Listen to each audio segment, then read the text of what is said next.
Ladies and gentlemen, I've always opined on this platform that in politics, nothing happens out of mere coincidence, and that everything in politics is normally well planned, well scripted, and executed to achieve a specific political objective.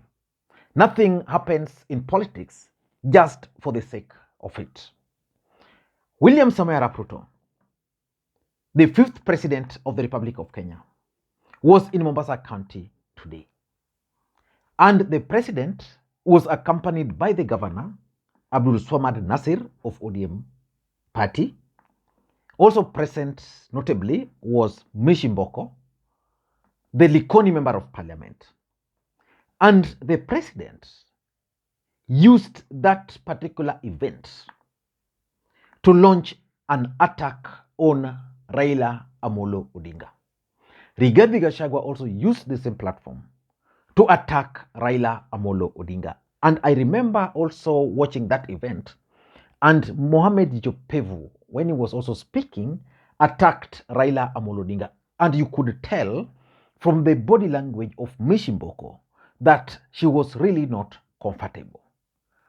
So for me, William Ruto actually played Abdul Swamad Nasir and Mishimboko. So in this video, I want us to look at the objective of William Ruto's trip to Mombasa and why he decided for the first time to use that platform in the presence of Raila Odinga's key allies to actually attack Raila Amolo Odinga. Before we do that, in case you're watching this channel for the first time, please take a second or two, click that subscribe button so that next time we produce a video like this, YouTube will automatically notify you. And to the subscribers, I want to continue thanking you guys for your continued support, because without that support, this channel cannot be where it is now.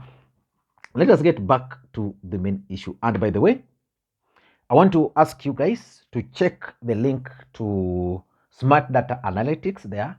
Just go through the website and come back tomorrow. Again, I'll also share their link on my community tab so that you can get more information about Smart Data Analytics. They train on data science. You know, for those who understand the trends today, data science is one of the most lucrative careers in this country, and the Smart Data Analytics are making it very easy, affordable, and anybody can achieve the training, and they will easily also help you get the right jobs. They are based in the US, owned by a Kenyan, Dr. Jecton Oyo. Now, let us get back to the main issue. I paid very close attention to the launch of Taifa Gas in Mombasa. First of all, Taifa Gas is going to compete with Afrigas, and it's also going to compete with Oil Limited. Oil Limited is actually owned by Mohamed Jaffa, one of the billionaires from the coastal region. One thing I'm not sure about is whether Jaffa was here.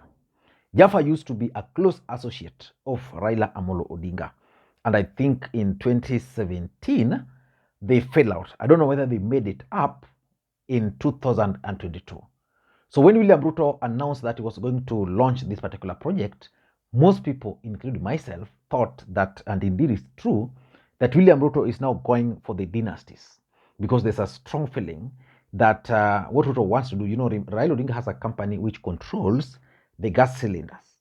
This company, which was launched today, is supposed to also manufacture gas cylinders as well as import and supply the LPG gas.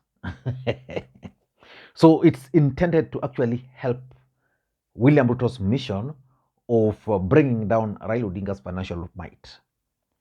Remember, if you go to milk sector, he allowed cheap import of milk from Uganda. Then if you go to Moi family, William Ruto is intending to buy the Standard newspaper. The other day, there was that mysterious guy who bought shares of Safaricom, who engineered the shares to come down. Then he bought them. The next day, shares went up. So I'm looking at that. I'm also seeing Mobitelea, for those who understand the intrigues of political economy in this country. But let us not get into that for now. Let us focus on what William Ruto wanted to achieve in this particular event. Number one, the first thing which he really wanted to achieve was that William Ruto intends to use presidential platform to attack Raila Odinga in his own strongholds. And he will be using that in the presence of his allies.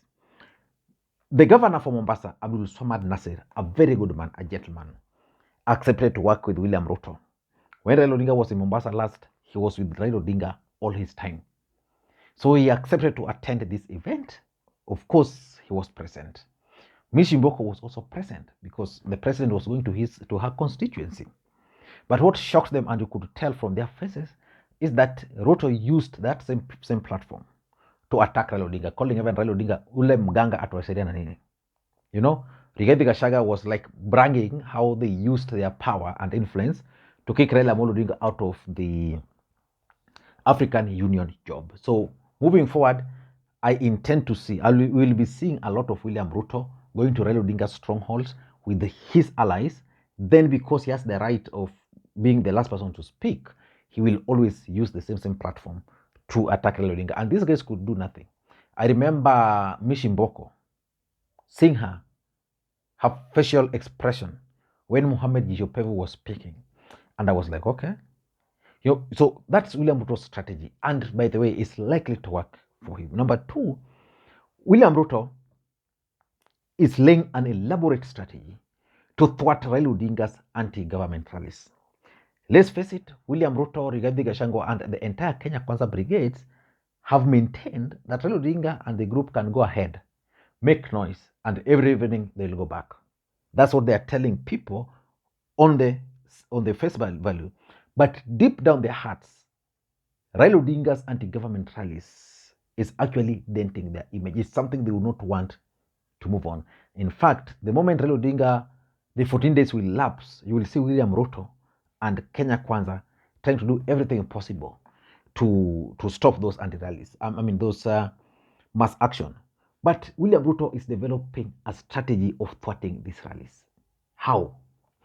Abdul Samad Nasir, the Mombasa governor, was with Ruto today. Ruto castigated these same demos. Mishimboko. Then tomorrow, Raila Odinga will go to Mombasa. Do you think Abdul Samad Nasir will attend that rally and attack Ruto? It won't happen. So basically, what William Ruto is doing is that he will be doing, like when he met with the Luo Nyanza MPs, the idea was basically to slow down the anti-government demos so that Kenyans would now start discussing the MPs, their acceptance of William Ruto as the president. Because Raila Odinga's main reason for this rally is that IBC stole elections, and no elections will ever happen in the country if it's not restructured. So for me, William Ruto just wanted to thwart Raila Odinga's anti-government rallies. Number three is legitimacy. Let's face it, one of the biggest challenges William Ruto is facing in this country today is the issue of his legitimacy. You know, from whichever angle you look at it, IBC declared William Ruto the president of the Republic of Kenya. But the reality is that if you look at the percentage, almost half of the country did not vote for him. But that's not important because in democracy, one vote is just enough to tilt in favor of the winner. But there's high percentage of Kenyans who never voted, who registered as voters, never voted. Now, these are the people who are worrying William Ruto. So William Ruto has been on a mission of trying so hard to win the legitimacy of his presidency. Now, by going to Mombasa and appearing with the governor, going to Mombasa, appearing with one of the lethal players in Raila Odinga's camp, Mishimboko, they accept that Ruto is the president. What will Raila do tomorrow when he lands in Mombasa? Number four, in my view, it's about 2027 politics. Just like I said, William Ruto is smart. William Ruto wants to venture into Raila Odinga's strongholds. He understands that the mountain voted for him, but they are not reliable. They understand that the mountain is actually currently rebellious towards his presidency. But he also understands that he can tame the mountain. He can tame the mountain by associating with the coastal region with Western Kenya. In fact, if William Ruto were to get Western Kenya support and the coastal support, he won't need the support of the mountain.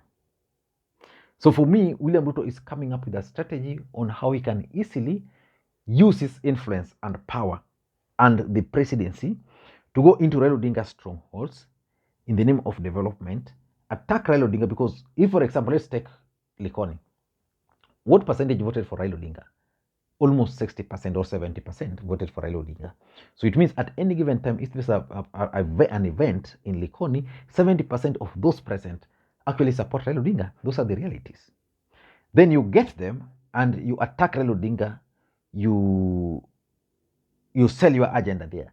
So in the long run, if you continue doing this, they will start believing. And lastly, William Ruto is also keen on portraying an image of a working government.